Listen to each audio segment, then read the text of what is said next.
పితృత్వ సెలవులు ఇవ్వండి. బిడ్డల పెంపకంలో తండ్రి పాత్ర కీలకం. నవజాత శిశువుకు నాన్న స్పర్శ అవసరం. పితృత్వ సెలవుల ద్వారా స్త్రీ పురుష సమానత్వానికి ప్రోత్సాహం లభిస్తుంది. స్త్రీల పనులు పురుషుల పనులు అన్న విభజన చెరిపివేతకు దోహదపడుతుంది. ప్రైవేట్ రంగానికి సెలవులు వర్తింపజేయాలి. సామాజిక భద్రత చట్టంలో భాగం చేయాలి.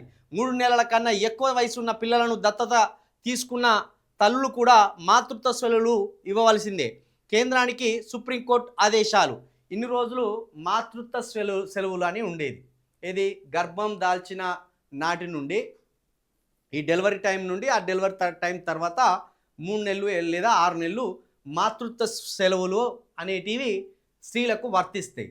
అయితే మాతృత్వ సెలవుల విధంగానే ఇప్పుడు పితృత్వ సెలవులు కూడా ఇవ్వాలనేది సుప్రీంకోర్టు ఒక ఆదేశాలు జారీ చేసింది. ఎందుకంటే పుట్టిన బిడ్డకు నాన్న స్పర్శ అనేది అత్యంత అవసరం అనే ఉద్దేశంతో తండ్రికి బిడ్డకు మధ్య అనుబంధాన్ని పెంచడానికి, వారి మధ్య ఆ స్పర్శ ముఖ్యమనని చెప్పడానికి సుప్రీంకోర్టు ఇలాంటి ఆదేశాలను కూడా జారీ చేసినట్టు తెలుస్తున్నది. దాదాపు 3 నెలల పాటు పితృత్వ సెలవులు ఇవ్వాలనే ఒక ఆదేశాన్ని కూడా జారీ చేసింది.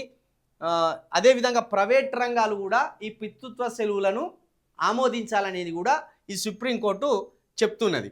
ఇక అదేవిధంగా స్వయంగా కనడమే కాకుండా ఒకవేళ దత్తత తీసుకుంటే, పిల్లలు లేని వారు పిల్లలను దత్తత తీసుకుంటే ఆ దత్తత తీసుకున్న వాళ్ళ తల్లిదండ్రులకు కూడా ఈ సెలవులు వర్తింపజేయాలనేది కూడా ఈ చట్టం ద్వారా సుప్రీంకోర్టు ఆదేశాలు జారీ చేసింది. అదేవిధంగా ఇక పనులు ఆడోళ్ళ పనులు చేస్తారా మొగోళ్ళు అంటారు కదా కొందరు.